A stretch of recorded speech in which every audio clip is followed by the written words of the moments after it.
and welcome to the Football Hipsters English Breakfast. My name is Kris, I am your host, and joining me as he does every week as of now, I have Ross. Good evening, stroke good morning, Ross, whichever time people are listening to this.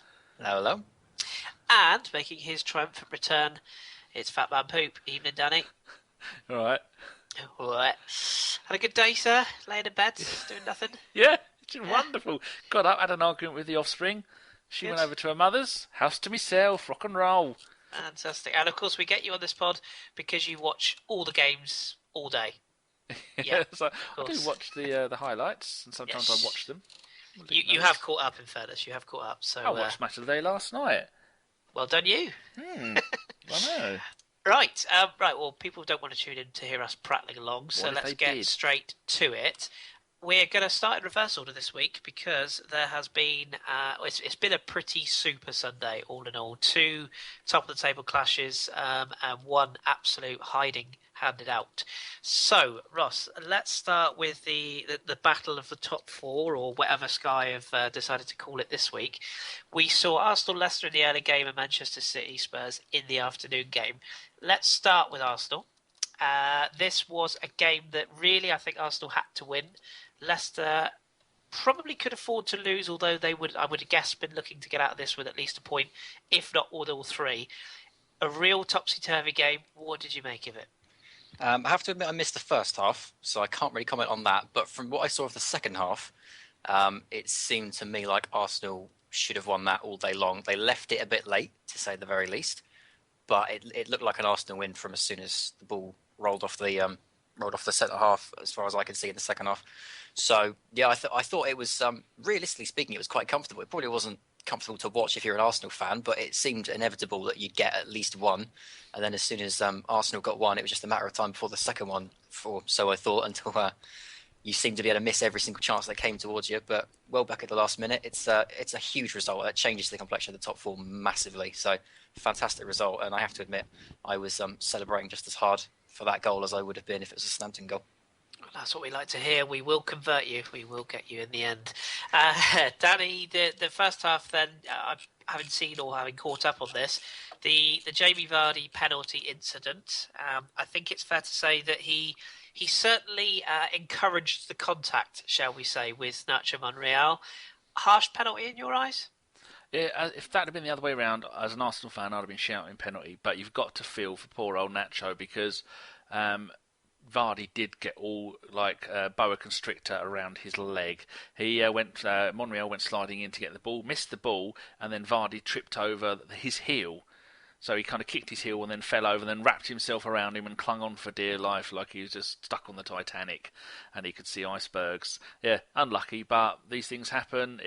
Like I said, if it had been the Arsenal the other way around, I'd have been shouting penalty. So yeah, fair penalty, can't really argue with it.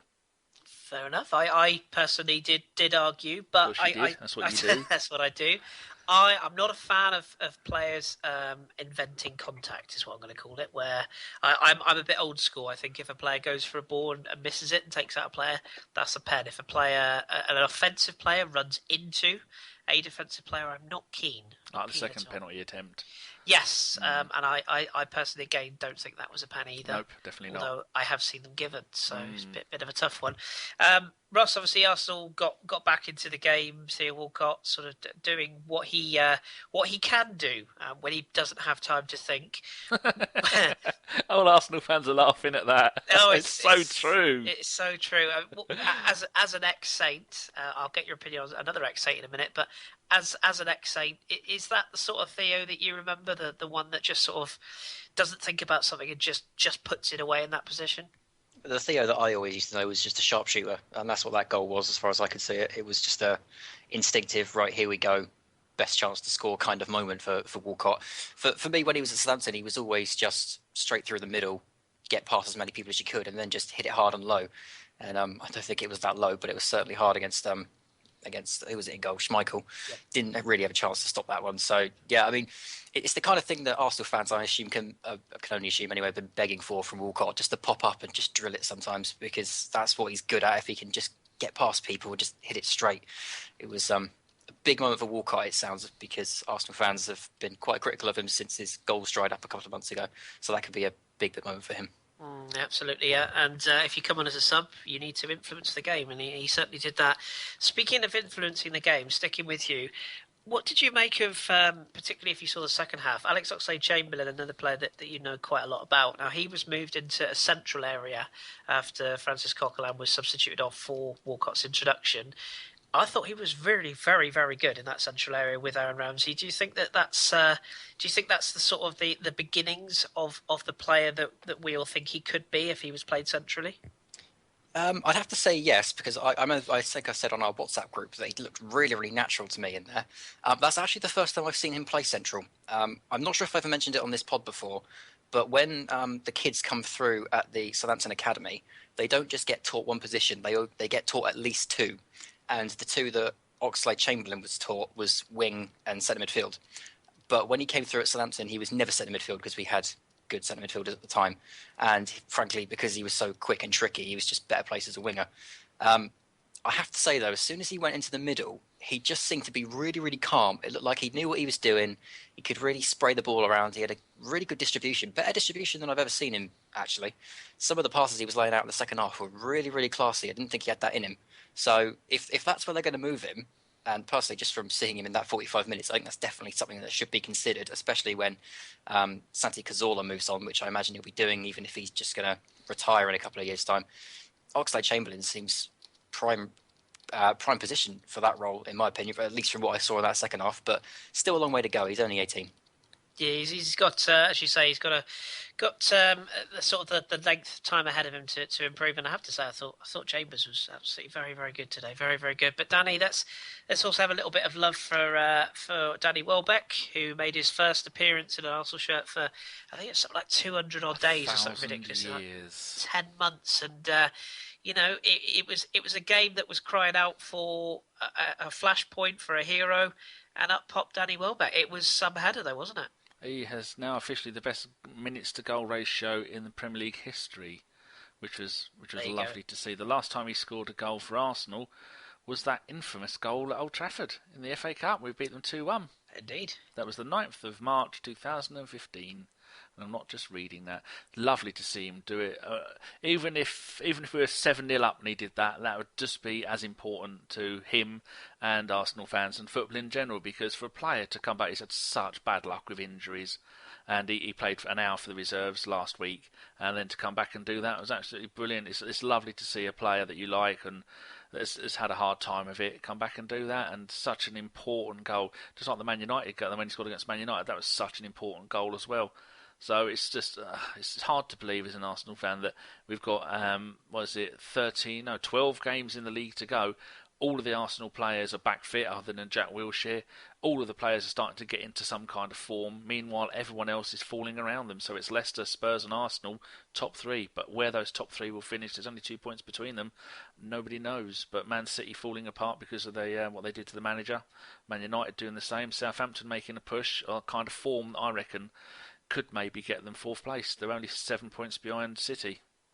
We will definitely touch on that top 4 race in a minute, because I definitely want to get some of your thoughts. And you're absolutely right. Arsenal getting players fit at exactly the right time. Jack Wilshere and Santi Cazorla apparently are back in sort of running. They're back in semi-training now and should be joining full training very soon. This part of the season, we start losing players. Yes. Don't jinx it, please. I shall try not to. No. Quick question for Arsenal fans that we've got on the pod at the moment. Fire away. Is there any? Do you think it kind of favours you that you got the injuries when you did? Because to me, it feels like they're going to come back and be like new signings. It could give you a little extra edge. Is that a feeling that Arsenal fans have, or is that just me reading too much into it? Danny? Yeah, it is. It's probably why Wenger didn't buy anybody in the transfer window. I was saying that we need a striker. But hey ho, look, Welbeck's back and scores, and then Theo Walcott finally manages to score. One thing I did want to mention about the game is it was nice. I've always said I'd like to see Arsenal go to a 4-4-2 when they need a goal. They did that today, and I loved seeing Ozil in the central midfield as the more attacking of the two, because it was nice to see Ramsey stick to his position, and Ozil's playing and passing the ball all over. He had quite a poor game, Ozil did, but for me, I think man of the match was either the Ox, just because playing in two different positions and playing fantastically, or Giroud, just because yet again he did everything but score. What a player! But yeah, it is. It's really, really good because I reckon that if those players wouldn't have got injured, then we probably would have been at one point maybe 8 or 9 points clear, maybe even 10. And with that kind of massive gap between the team below us, that's when the pressure is really on. And so a lot of people like me had given up the hopes and gone, no, that's it, it's all over. The end is nigh. Always the positive one, eh, Danny? Always the Well, positive one. yep, so I many think years. I think you make a good point as well, Ross. I think in a weird way, Arsene Wenger has finally got lucky because as Arsenal fans, obviously you'll be well aware that our fan base is very divided on the manager, and Fickle. he's often been criticised for coming out with the famous "he'd been I can use" signing, or indeed we've got players returning only to see them get injured. So maybe, just maybe, this year might be the year where he can sit back and say, "Look, I told you we had enough players." And wouldn't it be ironic if Arsenal were to win the title this season without signing one single outfield player before January? That would be the irony of all ironies after so many fans were critical of it. So, But you got to feel for Thomas Rosick here. It's almost confirmed that he's never going to play for us again, and he'll leave in the summer. it is So sad. sad. The man, little Mozart, is an absolute genius of a footballer. Yeah, absolutely. But we will move on from Arsenal. Ross, I want to talk to you about Manchester City and Tottenham Hotspur. Now, this finished in a victory for Spurs away from home. I think it was almost a telling that a lot of people predicted this after what happened to Manchester City last week. What did you make of City as a whole? I'll focus on City first of all before we give Spurs sort of credit grudgingly. I have to do that. But what did you make of City? Because for me, they didn't get going until they had what was probably a justifiable complaint against the penalty that was given. Yeah, I think I saw on Twitter there was someone on Twitter that said that after the game Pellegrini had said that he expects Man City to keep on fighting, but we've got to see them start fighting first because especially in that game, yeah, it was during that game at least they just didn't seem to want it as much as Tottenham did. I don't get me wrong, I don't think Tottenham were that good in the first half. When I was watching it, I thought it had 0-0 written over all day long until the penalty and then the goals started coming out. But that looked like a boring 0-0 to me because Man City looked really flat and Tottenham just looked a bit tired to me. They looked like they were on their usual Pochettino slump. So yeah, I mean, big points for Tottenham Hotspur. That's probably one of the biggest results, at least in their recent history, to be back up in this title race and be a real contender for it. But as for City, I mean, I'm not going to say anything about the gap between Southampton and Man City. I don't want to get too cocky about that. But 7 points isn't that much of a gap, especially in this season of all seasons. Man City have got to be really, really careful now because if they do start slipping or if they do look as lethargic as they did this week, then that gap could very easily get a lot closer and suddenly they're in a whole different fight. Couldn't And you were agree saying more. earlier, weren't you, Chris, that they're still in all 4 competitions? Yes, indeed. Yeah, they That are is indeed. going to be such a hard time for them because coming up soon they've got Norwich. Well, they've got 2 easy Premier League games at home to Norwich and West Brom. Oh no, I'm looking at Leicester. That's Leicester, yeah. I knew Oh, those no. fixtures rung a bell. Yes. Manchester City's next fixtures Chelsea. Premier League wise. Yeah, they got Yeah, Chelsea up next Dynamo away, Kiev. Oh, they got 5 away games in a row. Oh, and no, Newcastle's been postponed. they play Liverpool back to back as well. The Carling Cup final followed directly by a league match, which will be You have interesting. also got to say that with the season winding down, even the relegation matches aren't easy anymore. If you No, play relegation teams at the True. start of the season, then yeah, fair enough. Look You at could say they're Sunderland. easy games, but teams now are really starting to throw everything they got, and I think you saw that with Sunderland, who I'm sure we'll get to in a minute. But the teams will go all out now. I don't think anyone saw West Brom getting anything from Everton yesterday, and suddenly they picked up 3 points. Man City could be in real trouble if they start taking this lightly, or if they just get on a bad run. yeah, Look, 5 of the next 6 are away. That is not going to be easy. It's opening up. We should Danny give Spurs some credit here as an impartial podcast as we are. I agreed with Ross. I thought the first half was largely quite stale, quite stagnant on both sides. It was a midfield sort of scrap. It wasn't really particularly good quality. But credit where credit's due. Spurs, they got lucky with the penalty. And no matter what Harry Kane says, there was no way that was ever a handball. But they put the penalty away. What impressed me through gritted teeth about them the most is that they suffered the equaliser being scored against them, and you fully expected City then to push on and win the game, but they went again. They were able to dig deep. They were able to find that extra bit of quality and class in the final third. The Lamella substitution gave them more legs, and he set up the winner for Eriksen. Now, what do you make of Spurs? I mean, we've been saying, Ross has been saying, as have I, that I fully expect them to run out of juice, particularly with the Europa League. But they are as much in this now as Man City and Arsenal and Leicester now, surely. Well, the first thing that happened, I mean, if you go and have a look at Spurs' recent run of form, that's 7 straight wins. And that's all competitions, and that's almost unbelievable. They're going to go and play Fiorentina in the WAFA Cup soon. I wouldn't be surprised if Fiorentina beat them, because Spurs will go. I don't know if teams actually do this. No one's ever confirmed it. Let's not win this. I can't imagine they do, but it seems like, going by results, they do. Because after they play Fiorentina, then they've got 3 home games in a row, and that's the kind of pace they'll pick up. They're playing Palace and Swansea. That's home games against those. One in the FA Cup, one in the league. But my mate Lee haunts me on Twitter. He comes around here a little bit. As soon as Spurs won that game, straight on the phone to me. He's the one that before the pod I was telling you, he sent me pictures of the new stadium. Said they're going to be the new force in London. They're going to be buying all the right players. And the thing that capped it off for me is he went, Pochettino. I said he's going to Man United. I was mentioning you, Ross. I said, because you reckon he might be going to Man United. Is that right? When his contract's up? He'll be going somewhere big soonish. I think he's probably got a couple more years at Tottenham, but yeah, he'll be going somewhere bigger soon. I told him he didn't believe me, and he went, Pochettino's made £15 million profit, and this sums up Spurs fans to me. Sorry if there's any listening. He said £15 million profit. I went, that's only because your last manager went and spent £100 million on a load of rubbish players, and you've managed to get £15 million back out of about 80 million quid. So he says that they think they might do it, and I didn't want to say it to him, but I do think that Spurs are definitely top 3, because Man City are falling apart. Man United can't do it. They can't. They're both, because they've both got managerial issues. So I reckon it's going to be terrible for us Arsenal fans, but Spurs are going to be in the group stages of the Champions League next season. And not that I can ever be a neutral, but for them, for football, that's probably a good thing. The likes of Chelsea, Liverpool, Man City or Man United, 3 out of those 4 won't be in the Champions League next season. The money's going to get shared round a little bit more, and it could be the making of them. But then again, like I told him, it could be the breaking. Yeah, absolutely, and it'll be interesting. They're still in 3 competitions. If they have got Fiorentina, which is a tough tie. They won again tonight at the expense of mine and John's Inter. Sad times, but it'll be a good. March is the big one for them. We Arsenal go to them. It's Saturday, a massive game. 12:45 kickoff. I think whoever wins that is going to maybe have the advantage for the rest of the season, because that's a real ding dong of a 6-pointer, like it was for Arsenal today. A real 6-pointer. Absolutely. So I just want to ask you both the same question then before we move on to other games elsewhere. As things stand then, we've got probably a 4-way title race, realistically, I think, or certainly 4 clubs that would fancy themselves to still win it from here. Where is our money going? We've all got a bet. We've all got £10 to put on it. Where are we putting our money, Danny? I hate saying this for Arsenal. Why do you hate saying it?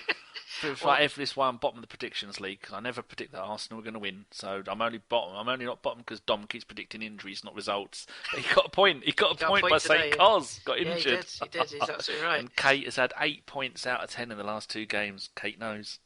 The podcast so unfortunately, So unfortunately, I would say it's going to be Arsenal, Spurs, Leicester, Southampton. I'm going to go out on a leg and say Southampton to finish 4th. Just to carry favour. Ross, No.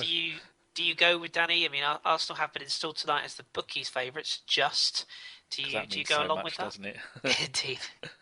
Last week when you asked me, I said that Arsenal would win the league, but ask me again next week. Yeah. The reason I said that was purely because of the points gap. Now that it's 2 points, I think Arsenal all day long. I think you've got the legs for it. I think you've got the motivation for it. And I think the players coming back are going to be huge. So I'm Arsenal. Interesting. I am as well. Do you think you can finish 4th? Or don't you want to jinx it? I still think City will finish 4th, but like I said a minute ago, this league is so weird this year that they could very easily go on a really bad run, and considering what kind of form that Southampton and West Ham can be on when they turn up, 4th isn't safe for anyone right now. Before you make your thing, Chris, I've said all season on every pod that I've been on, Man City are at their best when they have the spine of their team, Hart, Company, Toure, Aguero. They had them today. And look what Lost. happened. And company arguably at fault for the winning goal as Yeah, he well. got a booking. He held a really high line and let in Ericsson. So for the what it's worth, I think Arsenal as well. I think the top four. I think it goes Arsenal, Man City, Leicester, Spurs. Personally, that's how I see it. We shall see. We shall see. We'll continue to ask this question each week. But let's move on because we can't just talk about the top four. We can. We can talk about the race for the top four, which leads us nicely into Saturday. And don't worry, Liverpool fans, we will come back to Sunday in a second. But I want to focus on Sunderland and Manchester United next. This was a game that both sides really needed the points. Arguably, though, Ross, Sunderland, was their need a bit greater, and was that why they got the points? Yeah, I think there's also, well, there were plenty of issues with Man United. I was staggered to see how many shots Sunderland ended up having against Man United. I cannot remember a time when a team like Sunderland got as many shots away as they did against Man United.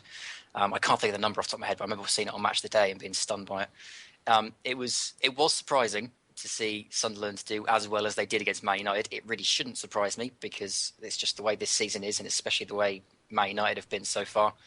But there's a lot of problems at Man United at the moment, and Sunderland did really, really well to expose them.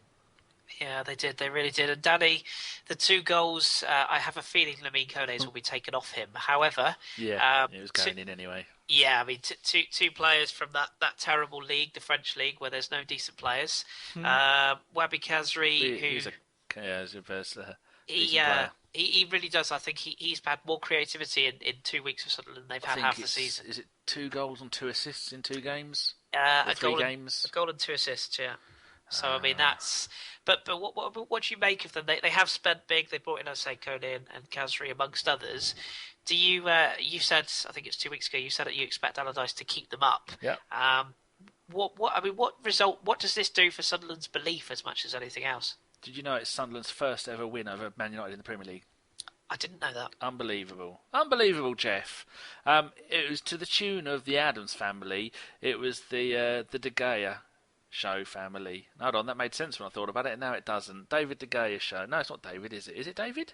Yes. It is David. Well, I'm thinking of the boxer. Who was the boxer? James De Gale. Anyway, I'll move on. Jesus. My brain is going in 9 directions at once. Right in if you know what Danny's on about. It was his fault because the first one he was unseen and it went down to his left-hand side and went in. And the second one he rolled it over the line. So I wouldn't be overly confident about that. Sunderland fans know that was a very lucky win, but that they played brilliantly. The Donning goal, Vito Manone, ex-Arsenal, was fantastic. I thought even Mvia had a half-decent game. Defoe, bit quiet, but still causes trouble. I was hoping that Defoe was going to get one because he's the 2016 was one of the top goal scorers in the Premier League. But Man United can look at that as being quite unlucky. Sunderland had 21 shots at goal, which is absolutely immense for someone like that. I mean, the one that shot me the most, the Everton one, we'll talk about later. But that was a season's worth of shots on goal for Everton in one game. But yeah, Sunderland are doing well, and Sunderland won't be going down because Sam Allardyce will do his usual magic. I wouldn't have put them down for a home win. Maybe they deserved a draw, or maybe I'd have predicted a draw at best. But for them to get a win over Man United, they're going to be over the moon with it. But it's just, yet again, Dan, as asked Andrew from Arsborg, like say, Danny Blind, not all that good. And Smalling had a mare. There's not one Man United player there apart from Martial who had a decent game that day, and it's so unlike De Gea. De Gea. Yes, De Gea. Why can't I say his name right? De Gea, I believe. The Spanish bloke in goal. Indeed. It was all down to him, really. But yeah, enjoyable game, and like you were saying, that Kazri bloke, looks pretty decent. Yeah, well, don't call me a hipster. I've only watched him several times, and I said he'd be a good signing. So, who did they get him from? Bordeaux.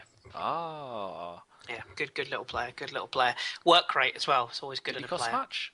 I think he was about 8 million, which is a bit of a snip. I think there's add-ons to do with that, Yeah. but yeah, good buy. I want to just get both of your thoughts quickly on Manchester United and where they are going, where they go. There's a lot of talk about Mourinho. There's a lot of talk about. I mean, some of their fans were almost starting to go, maybe we were wrong because they had a bit of a not an upturn in form. Well, upturn in results, but if not form. I mean, what do we make of Man United? Do we think that there will be massive changes in the summer? I'll start with you, Danny, on that one.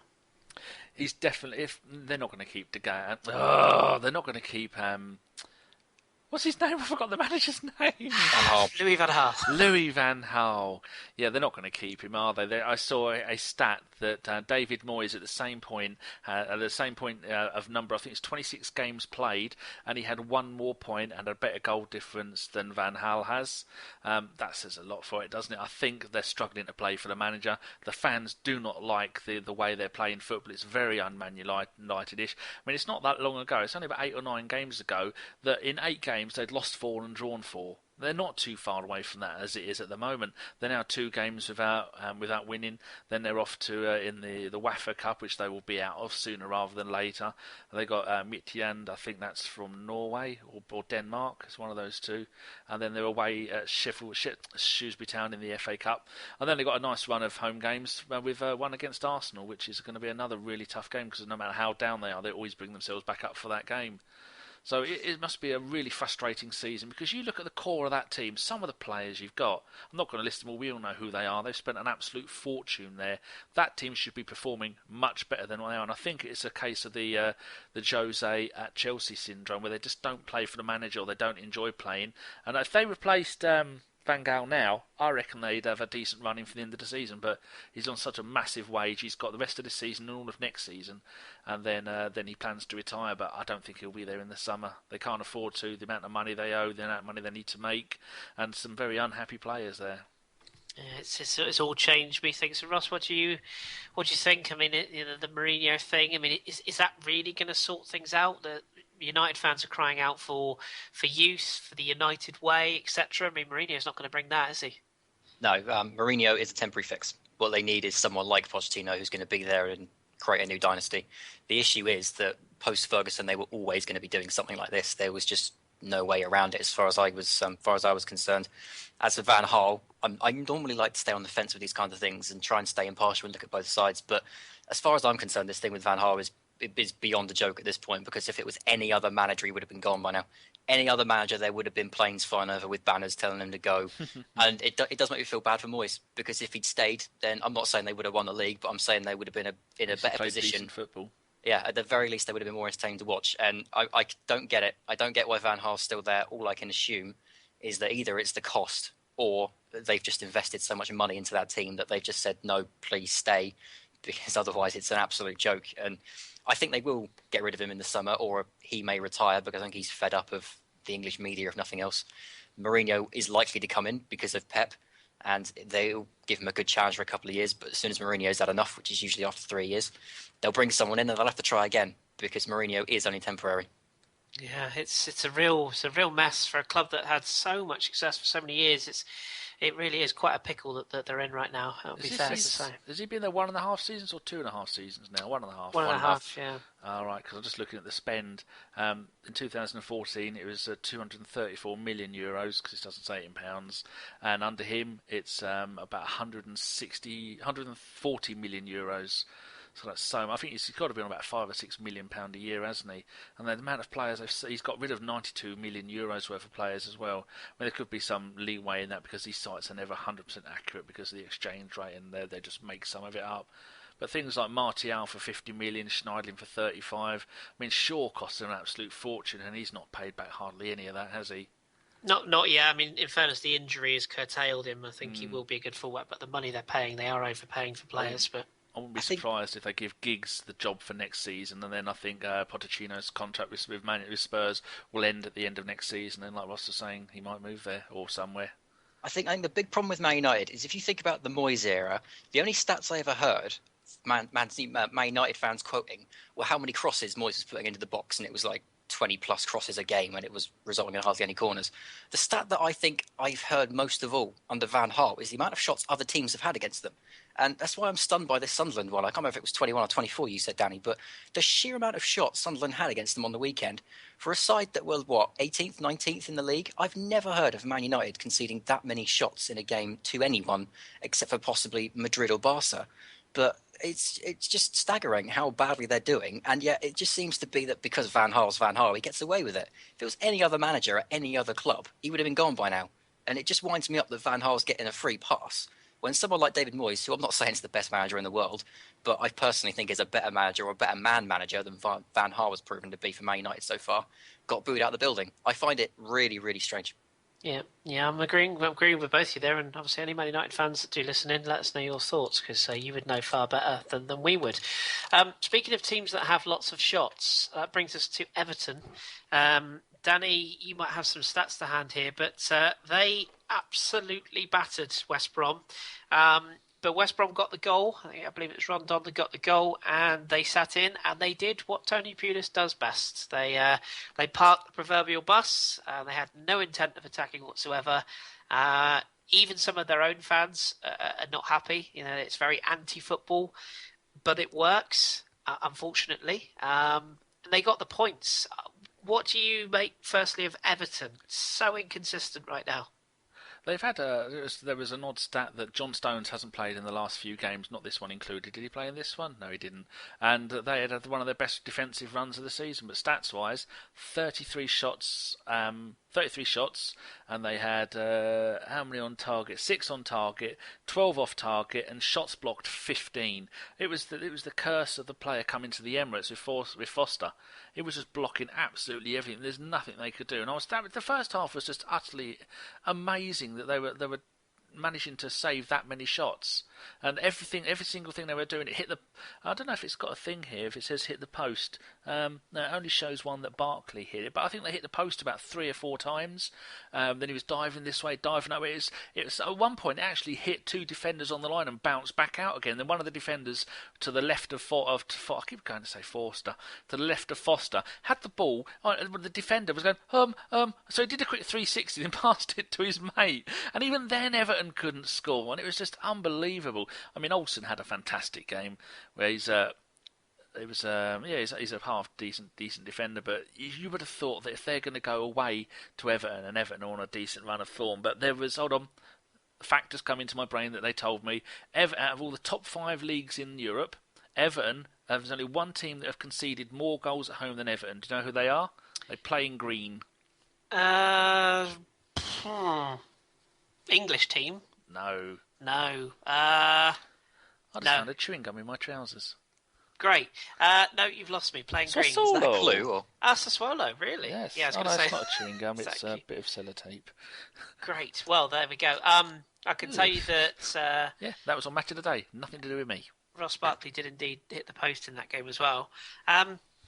What's your thoughts, Ross, on West Brom in particular? Are you a fan of this sort of tactic of that Pulis sort of sets his teams out to do? I mean, Stoke fans will always be indebted and always be thankful for what Pulis did for the club when he was there, but even they got a bit sick of it towards the end, and that ultimately led to his removal and subsequent appointment at West Brom. I mean, what's your thoughts? How would you feel if you supported a team that do this week in, week out? I love it personally. I know that's not a popular opinion, but I've said on this pod before, I'm a defensive football fan. I love that. If you're 1-0 up, I want to see my team throwing themselves in front of the ball. I think one of the most entertaining games I've seen so far this season as a Southampton fan was the 0-0 against Arsenal, because the way the team defended, the way Forster was called into action, for me, that's real football. That's when you feel it the most. I'm sure you didn't, but I adore defensive football, and it's why I'm a big fan of Mourinho, because he gets picked on for playing quote-unquote boring football when they go 1 or 2-0 up. I think that's the best part of Mourinho, just to kill off a game and go, nope, take the fun out of this. This is a sport. We need points. Enough of the fun and games. Let's just make sure we get this. And I'm a big fan of him. If I was watching it week in and week out, maybe I'd get a little annoyed with it. But when you're 1-0 up against Everton and you need these points like West Brom did, I'm all in favour of it. I think it's a brilliant tactic, and okay, football's for entertainment, but if you're in the business, it's about points, and Pulis definitely knows how to get them. As for Everton, if that was a football manager game, you'd close your laptop and try again later. Yeah, it did strike me as one of those, and it's just they could have been playing till now, and I just don't think they'd have scored. Sometimes you just get those games, and as an Arsenal fan, trust me, I know all too well. In that sort of congested area of kind of the sides that are struggling down the bottom end or just above it, brings me to Crystal Palace. Now, They played at home to Watford, and they lost again. Now, sticking with you, Ross, we touched on Palace last week, and we said they'll probably be all right, and that Adebayo will probably get goals. He got a goal yesterday, but it's another defeat for mighty Alan Pardew. Um, this run of form, it's starting to get a bit worrying for them, isn't it? Yeah, it is a bit, but I think it's no wins in 9 or something like that. And I'm reminded that we didn't win in like 10 or so games, and suddenly we've turned it around. I'm not that worried about Palace. What I would say is exactly what I said last week. Um, Pardew seems to get success just by playing the right players in the right positions. He doesn't really seem to have the tactical side or the creative side down from what I've seen of him. Now, admittedly, at Palace, I haven't seen a great deal of him, but that's just my interpretation from seeing it at Southampton and at Newcastle. And right now, it doesn't seem like it's working, and he needs to tinker with it. And he's not the kind of manager that will/can do anything good when he does tinker. So how they address it, I don't know, unless they just keep going. But I'm not that worried for them. I definitely think there's 3 worse teams in the division than Palace. But yeah, if they're not careful, they will get dragged down into it. Because as I was saying earlier, at the business end of the season, teams do find a way to dig out results and goals and wins. And if Palace don't have that grit, then they could be in real trouble. Yeah, no, full credit to Watford, who just keep rolling on. I don't think there's any doubt that they will be with the Premier League next season. 2 goals from Troy Deeney there. But speaking of sides that are worse than Palace, that leads us nicely into Norwich. Now, Danny, they did it again. For I don't know how many times this season they were in control of a game. They were 2-0 up, playing well. It looked like they were going to get a mightily needed win. And 2 goals in 2 minutes from Payet and Noble, and suddenly it's 2-2. West Ham get away with a point. Probably could have won it late on as well. Norwich, to me, have the look of a side that are going down. What did you make of this, and what do you make of their defensive, their lack of defensive ability, I should say? There was someone played Arsenal this season, and then before we played it, someone said, "You watch the goalkeeper; he constantly throws the ball out to the opposition team." Was that Norwich? I'm not sure if it was or not, but it was, John Ruddy was back in goal yesterday, wasn't he? And I don't know whether it was, but carry on some anyway. goalkeeper who does that, and then they did it against us. He said, "Just watch." So it was Ruddy again yesterday. He threw the ball out, and it went to one of the players. He ran back and scored again. And then I think Payet scored. He was sliding along on his butt as he kicked the ball and ended up sliding along, and because it had come back out. I think that maybe the goalkeeper punched it back out to him anyway. I'm sure that's what happened, and Antonio made a bit of an error as well, which led to the goal. But Payet was just brilliant. West Ham should thank him, otherwise they'd be in so much trouble this season. Song was his usual rubbish in midfield, bless him. But it's just, I hope Norwich don't go down. They're kind of are they maybe the nearest team to me in the Premier League? I think they've got to be close, living in East Anglia. But Norwich are just their run at the moment. They've lost 5 in a row, and then they drew 1 in the Premier League. The last win they had was when they beat Southampton 1-0 back in the beginning of January. And so it's really weird. They've gone and spent an absolute fortune considering their Norwich on Naismith, and I think this transfer window they bought in maybe 6 players. I vaguely remember seeing, and Yeah, I think what they should have done is bought in a goalkeeper. Is it close to the one they got from Bayern Munich? Wolfsburg, sorry. I know someone bought in a defender. Maybe it's Sunderland bought a defender for £1 million from Bayern, and everyone, oh, you got a Bayern defender, but then Kimmich. he joined Bayern and played virtually no games, and they sold him again. Yeah. But yeah, I think what Norwich needed was another goalkeeper, because are their goalkeepers called Rudd and Ruddy? Yes. Declan Rudd. Declan Rudd and John Ruddy. Yeah. That's probably why I get the 2 goalkeepers mixed up. Actually, that's just crazy. Yes, it is. Ruddy was in goal. I always get confused with Mark Bunn, but he's at Villa, isn't he? Yeah, Ruddy's just got back into the team. It was Rudd that was on the bad run recently. Ruddy hell, what a disgrace! I think they need to get rid of both of them, and they need to They should have got themselves. But Bamford didn't play, which is a bit of a surprise because he's a player I really rate. He was stunning last season at Middlesbrough. I think he got Player of the Year in the Championship, didn't he? Yeah. Yes. Yeah, good.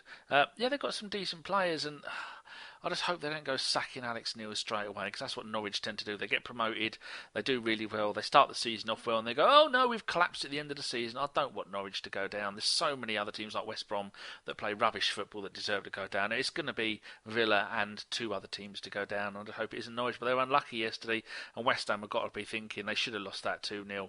But that's what happens. You keep trying and don't give up, and eventually the brakes will fall, and you'll... Yeah, Get the results. You should do it. When you got a player like Payet, you've always got a chance. And Yeah, but then on the other side, you've got Antonio. Is it Antonio Valencia? Is that who it is? no, no, not Antonio. Mikel Antonio. Mikel Antonio. No, this one just says Antonio, and then Valencia's underneath him. I didn't see that. But you got Payet on one side, and then you got Antonio on the other. They had one got an 8.3, one got a 5.3. I think that kind of sums up West Ham's day. One part was brilliant, and the other part was terrible. Yeah. Shout out to Emmanuel Emenique for missing an open goal as well. Oh yes. I was looking forward to him when he came on because when I think Arsenal played him a few years ago in the Champions League qualifier, and he did nothing. Yeah, I had him down as first goal scorer for both games. He's not been a bad player over his career, but that was a clanger. That's fair to say. But I'm sure it'll be a good signing for him. I've just got it out for him because of the hype West Ham put around him. Because I remember David Gold going on Sky Sports News saying, "You wouldn't believe us if we told you we're going in for." Yeah, good bet I will. Yeah, I bet you will. Speaking of a clanger, Ross, Newcastle. I mean, about the club, or are you talking about a specific incident? I mean, we could talk about so much, couldn't we? But I mean, they basically went to Stamford Bridge for a little lie down. That's how it came across. I mean, they were 2 down in 14 minutes or 3 down in 4? I mean, just a shambles. And for a club that you looked at their signings in January and you thought, or I certainly thought, yeah, fairly solid signings. You know, I knew a little bit about.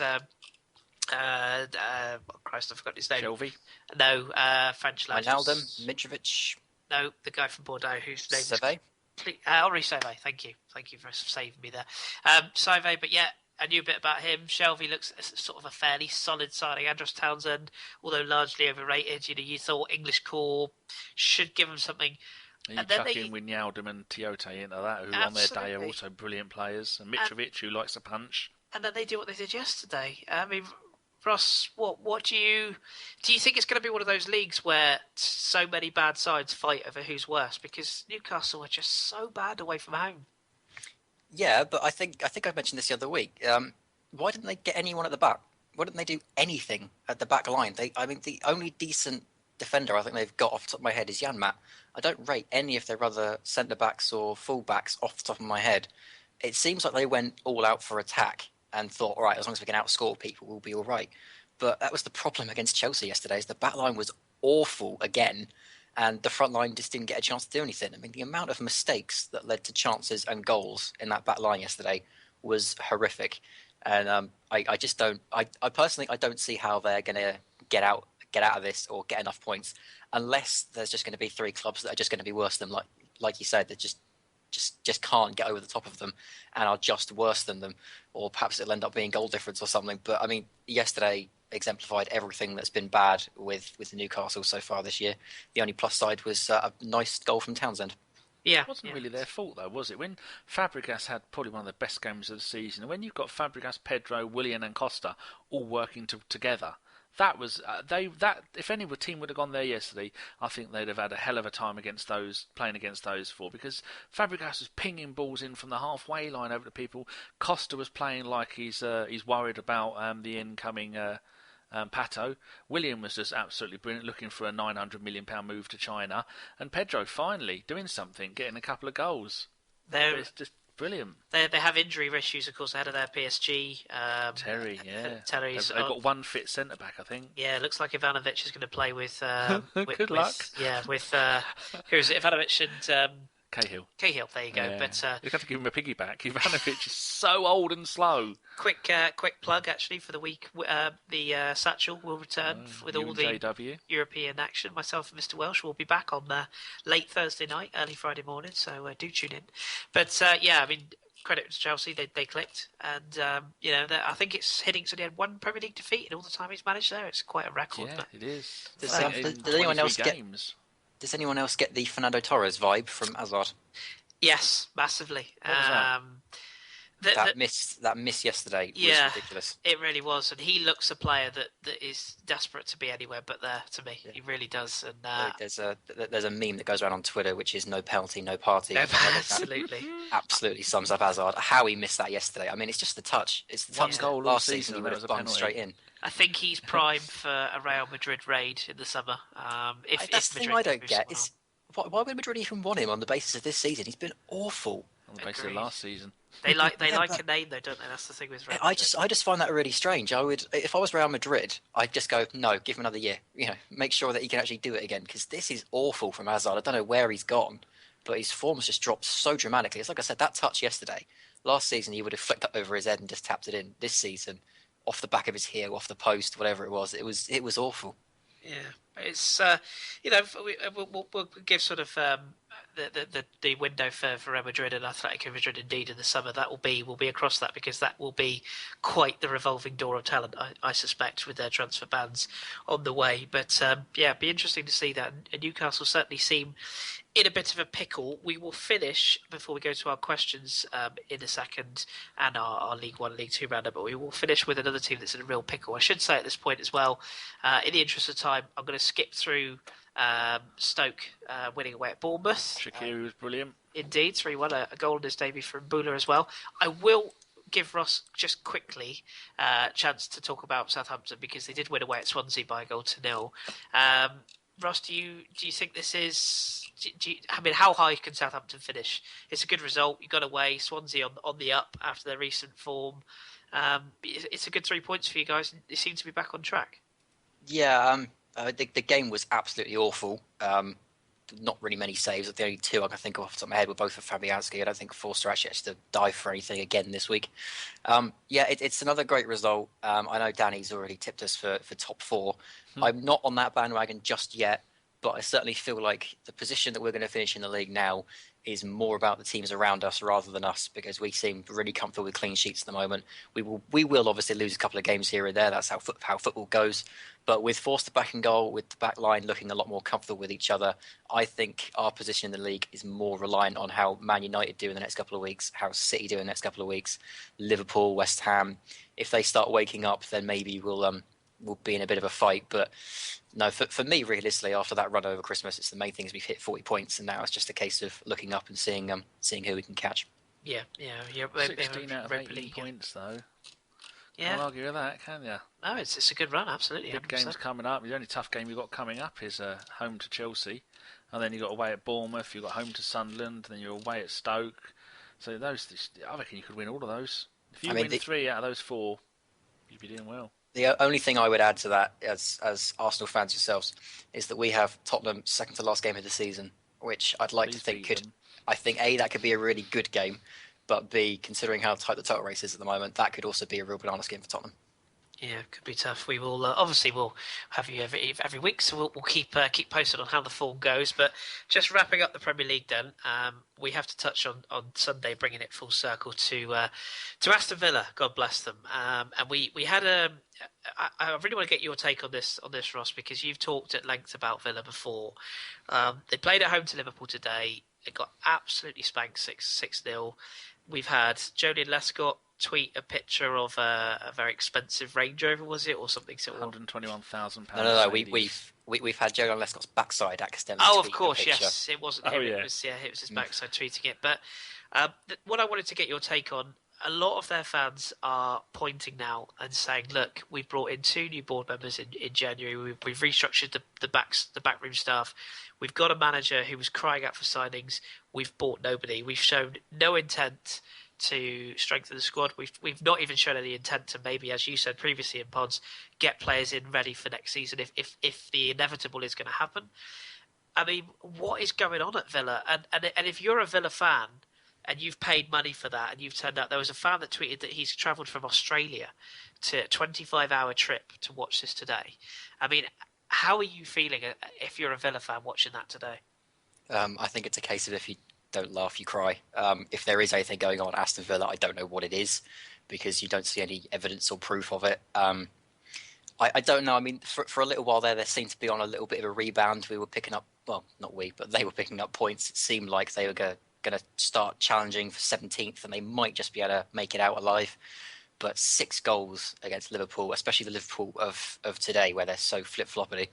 And it's not just that they lost. It's when you're at the bottom, if you're going to lose a game, okay, but you've got to make sure you don't lose by that much, because goal difference is colossal at the bottom, and to lose by 6 is massive. I don't like what's happening to Villa at the moment. They're a big club. I still think of them as a big club. If you're a fan, you've got to be wondering why you're even going. I think because I don't think there's anything appealing about the current Aston Villa product. They need to get back on the kind of run they had a couple of weeks ago, where they were picking up points and draws here and there. But I think it's doom and gloom at the moment. I think we're all agreed they're going down. At the moment, it would be an achievement just not to finish 20th.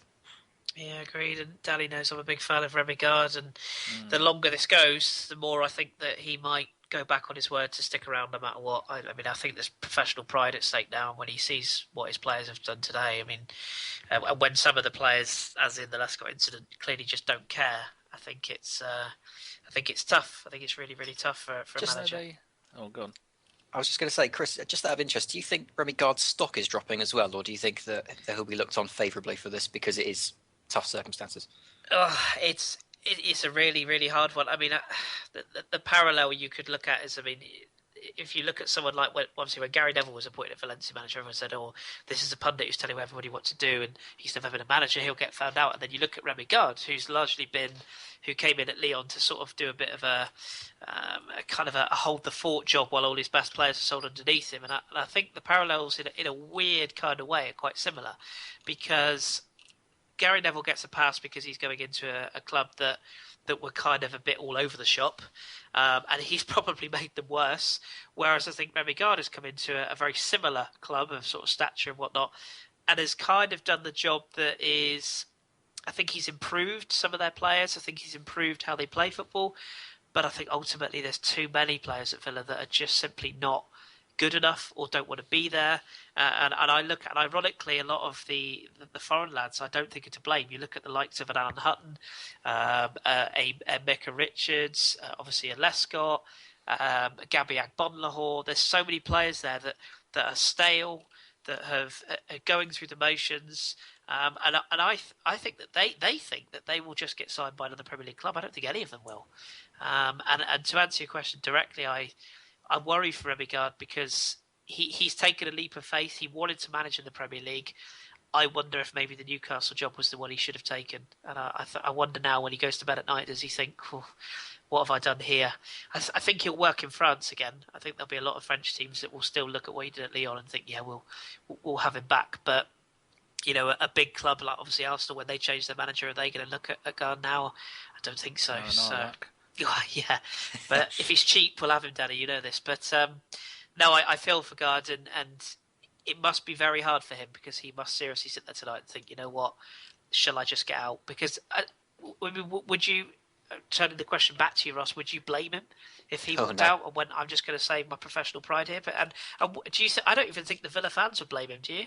No. I mean, when the window shut in January, there was the reports on the last day, on transfer deadline day, that he was already thinking about quitting because he's been sold down the river by the board. And that's exactly what it feels like to me. It feels like he was given a description for one job, he turned up, everything was on fire, and was like, oh, hang on, you didn't tell me this is what it was like. He seems like a really nice guy, and I didn't see him or know him before he came to England to manage at Villa, but he certainly seems to know what he's doing. He certainly seems to know what he's talking about as well, and I think he will do a fine job here. But if he goes down with Villa, which I think is inevitable, if he walks away, I don't think there'll be too many people complaining about it, but he'll probably be looking at either Championship or he'll be looking at France again, because Premier League clubs will look at him and go, well, you know, you came in to do a job and you didn't do it. Yeah. I don't think most people listening, even Arsenal fans, would know that Remy Gard was Arsene Wenger's first request to be at the club when he got there. Yep. And so being the first signing, and he had a nickname, something like the translator or the management, or there was some word that they used to describe him. That's what his nickname was. Yeah. The overseer or something like that. But Villa won the first game of the season 1-0 away at Bournemouth, and they probably thought, hey, here we go, we're on a run. 19 games in a row next. They won 0, they drew 5, and they lost 14. Now, you cannot expect a team to do anything with a run like that. They're gone. Nobody could save them now. And employing Sherwood, in hindsight, was not the right move for me. Well, this is the last time we see Sherwood in the Premier League. Well, that's got to be a good thing. Unless he's a ball boy. Or Sadly. in the Arsenal crowd. Sadly, now we get to see him on Match of the Day instead, but that's another story. We should give Liverpool credit as well. I mean, they've had a pretty rough week. Jurgen Klopp's had a pretty tough time, and it was nice to see that Daniel Sturridge decided that he'd like to play football again for a game. I'm sure that'll change in a week, but congratulations to Kolo Toure, the oldest human ever to score a goal at the age of 104. And didn't he love that goal? Bless him. I mean, honestly, he broke out into almost a jog when celebrating that. He did before his hamstrings went and he had to be subbed. But and even Fatty Milner scored. Then you know you're in trouble. Yeah, I mean, we jest, but fair play to Liverpool. I mean, you can only beat what's in front of you, and boy did they beat them. So a good result for them. When you're coming up against a kind of front three of Coutinho, Firmino, and Sturridge, most teams are going to get a beating. If you can't defend, you're in trouble against that lot. Yeah, exactly. Well, there we go. I mean, that's the Premier League weekend. We will wrap up Premier League chat and we'll delve down into the lower leagues. Before we do, I will just let any listeners who don't have access to tables and such like to let them know where we are. So we have a title race on for sure. Leicester top on 53 points after 26 matches played. All the teams have played 26 now. Tottenham and Arsenal joint second on 51 points. Spurs with a better goal difference. And Manchester City sit fourth now, unthinkably, on 47 points, 6 points off Leicester. Manchester United fifth. Russell Southampton up to sixth. West Ham seventh. Liverpool eighth. Watford ninth. Stoke make up the top 10. And then in the bottom half, Everton and Chelsea 11th and 12th respectively. And the bottom three, Villa, Sunderland, Newcastle in the bottom three places with Norwich, Swansea and Bournemouth just above. You'd think Palace and West Brom above them would be safe. Quick update on the old goal-scoring ratios today. Harry Kane and Jamie Vardy's penalties increases their totals. 19 for Vardy, 16 for Kane. Lukaku, 16 also. Aguero, 14. Igalo, 14. Mahrez, 14 as well. And as far as the assists go, Mesut Ozil, another one today, 17 clear and away from Riyad Mahrez on 10, De Bruyne 9 and Eriksen on 8. And just quickly touching the disciplinary records again, no real movement in this one, particularly this weekend. In fact, I don't think there's been any movement apart from Danny Simpson, who's slid into the top bookings or sending off area. He's now had 4 yellows and 1 red this season, so he makes the list of bad boys. But that's all things Premier League. Now, I did promise that we would just touch on things that are happening lower down. So, Ross, I'm going to hand over to you first, and then we're going to get a little Peterborough update from Danny, as we like to do every once in a while. So, Ross, just give our listeners just a kind of a brief overview of what's going on in League One and League Two, who's doing well, who's not doing well, and any stories that have kind of that have caught your fancy. Well, I'm going to start with League Two because there's a couple of championship things I'd like to mention as well. So I'll go up the leagues. The biggest result from what I can see in in League Two this weekend was right down near the bottom. Hartlepool beating Yeovil 2-1. I don't know what's happened to Yeovil. I think they may just be having a hangover from when they finally made it to the championship. But they are in free fall and they are in real danger of going down now. So 4 divisions in 4 years, wouldn't it? Yeah, it's ridiculous how far Yeovil have gone down, but they're right back in the relegation mix now, and Hartlepool really needed that win, especially since they've just sacked their manager. All of the top 3 won quite convincingly this weekend. That's Northampton, Plymouth and Oxford, all quite comfortable. Bristol Rovers the only ones that really did any severe moving in terms of the top 7. They've now fallen out of it, and Wycombe Wanderers are up to 4th. The gap between 3rd and 4th is still 6 points, so there's quite a lot of competition still to be had if they're going to try and make up that kind of gap. I should also give a shout out to Portsmouth, who just went on a 3-game run without a win. Finally managed to turn around against Bristol City this weekend with a 3-1. The only other one I would really like to pick out is Leyton Orient getting absolutely thumped by Northampton 4-0. The reason I picked that out is because Kevin Nolan is, of course, the manager of Leyton Orient at the moment, and that's his heaviest defeat so far. That's it's quite a tight league, isn't it? Because obviously I'm living down in the southwest in Plymouth, and they've been on a bit of a charge. But it's there's a lot of this is a running theme, I have to say, that sort of down the leagues. But there's a league that's got quite a few fairly big clubs down there. And you look at the likes of Portsmouth, you look at an Oxford United, a Northampton, a Leyton Orient, a Bristol Rovers. There's some fairly big sides there. Even Dally's Barnet, bless them, are down there. Go on, bees. And then you look at the bottom two, Dagenham and Redbridge, York City, two sort of famous old names, really struggling. Hartlepool just safe. So there's some big clubs down there. And of course, Notts County. I don't know what's wrong with Notts County. They've been all over the place this season. Absolute mess, isn't it? After all that money that they never ended up getting and all that as well. What a mess. I think when Sol Campbell turned up for them. I still remember that. Crikey, that was bizarre. You heard all that problems about Northampton, because Northampton on a good run. I can get from here to Northampton in about 8 minutes at this time of night down the old A14, and they're in a massive amount of turmoil there because a scan of £10.25 million loans have gone missing for improvements to the Sixfield Stadium, and they were using the old Rushden and Diamond Stadium, and a fortune was spent there. No one uses it, so they're going to tear it down. A perfectly good stadium there, and now Northampton have got like the whole. You come out the dugout entrance, and right in front of you, not even a half-built stand sitting there. All this money gone missing. The chairman's in trouble, and the whole thing. And then they've got 100, and I think it's best part of 200,000 pound in tax they owe the Inland Revenue. But yeah, it's still amazing that they're running away with League Two. It kind of reminds me when, if people don't know, Alan Carr, Channel 4 comedian, Teeth, funny bloke, his dad was manager of Northampton last time they won the 4th tier. And now he's a scout for Newcastle. But yeah, Northampton going well, which is good. Another local team to me. So it's after they had all the issue, didn't they, with was it the Coventry ground share? Is that Northampton? Yeah. Because Coventry, the people who own the Ricoh Arena, it was like they built it, and then Coventry were renting it from a game-by-game basis, and they kept putting the prices up. Yeah. So Coventry went, well, bugger you, we're going to go down to Northampton and play there. So it was quite a distance, but they did it, and then they ended up, so the stadium sat there not being used, and the fans again got their own way. Well done. Yeah. So talking about Coventry, Joe Cole got a hat-trick of assists. Yes, he did, bless him. Last Ross a 6-0 thrashing. First good game in a number of years. Oi, well, for that. We will touch on that league because you've segued us beautifully there. League One. Ross, what's going on in League One? Who's looking likely to be coming up, or indeed playoffs, and who's performing under the bar?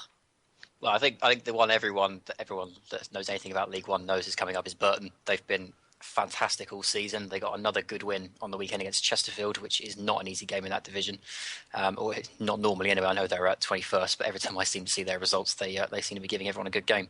The other big teams in that division, realistically speaking, are Gillingham and Walsall. I'm a big fan of Walsall. I like what they're doing down there.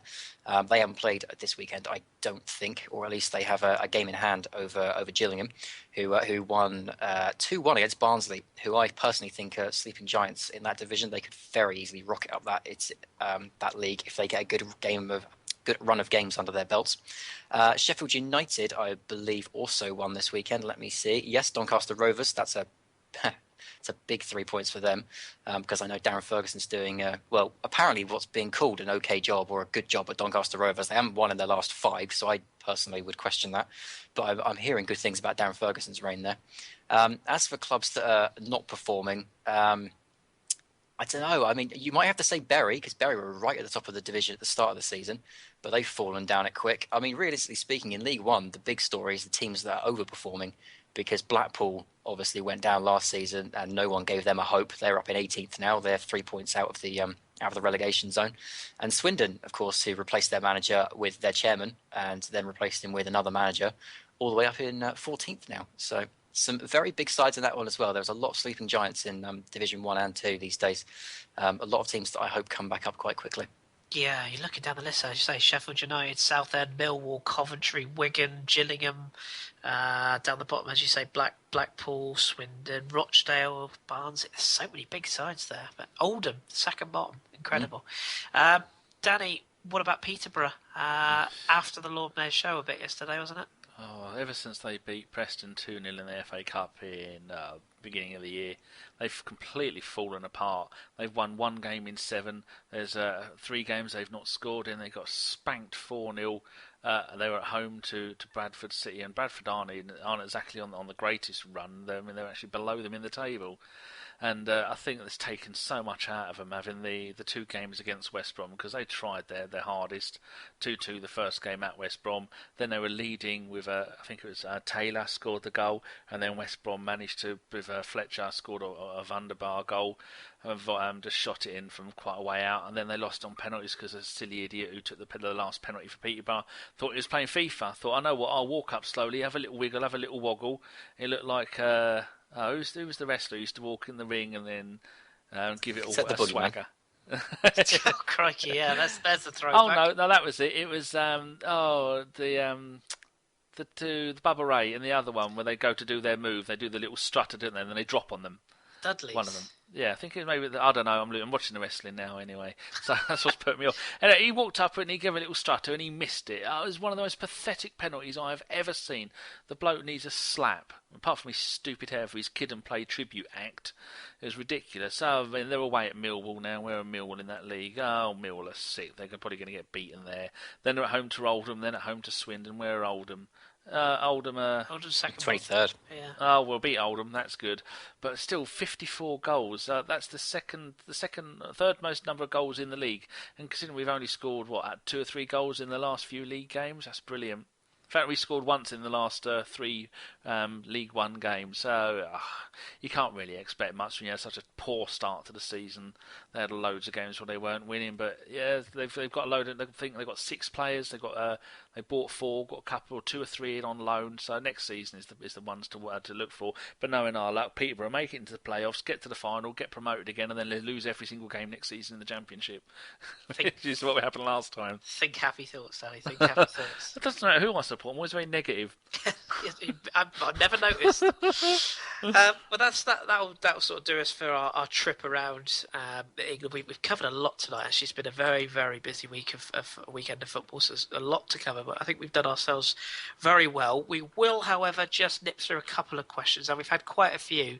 And in the interest of time, we're not going to get to them all, so we'll do our best to answer them. But let's go through and see what we can find. So, Pigman J. Hamkenstein, he sent us 2 questions. The one I want to pick out is about referees. He wants to know which leagues have better / more consistent referees quality-wise. Ross, who do you think? Which league do you think? I would personally say Serie A is the best league for refereeing that I see, because they simply just don't take any nonsense. What do you reckon? I think the issue is that you've got bad refereeing decisions in every league. The ones I can only go by my experience, and there's going to be someone out there that's going to say that's a stupid answer. I can only go by my experience of watching the games and say that the best refereeing I've seen is in the Dutch league, in the Eredivisie. But I couldn't say for definite, because every division, every league has their problem with referees for one reason or another.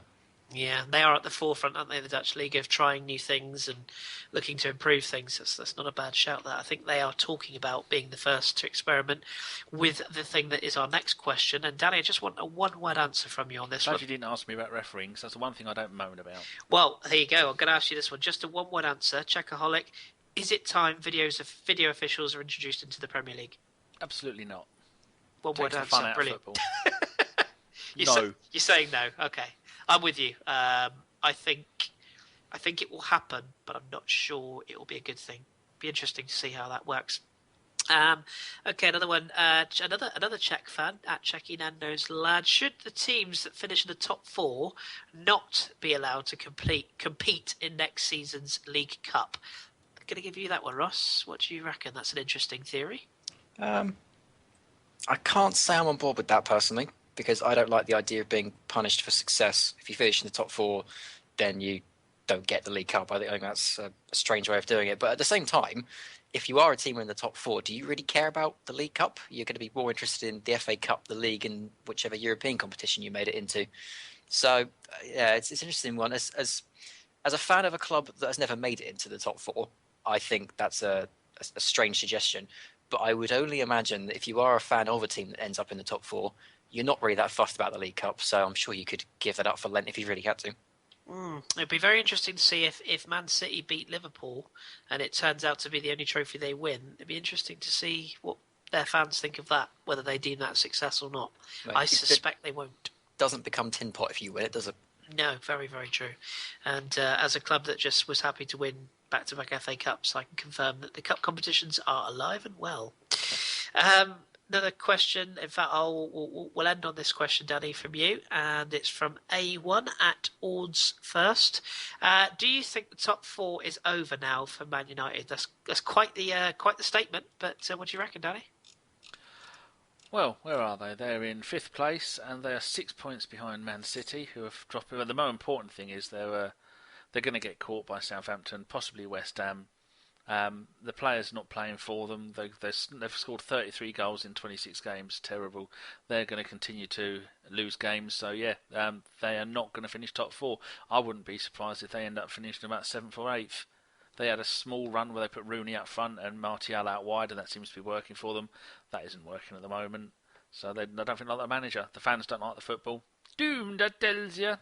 Interesting. Ross, just get your take on that. I mean, do you still back United for a top four finish, or do you think that there's the four clubs in the title race are just going to be too far ahead?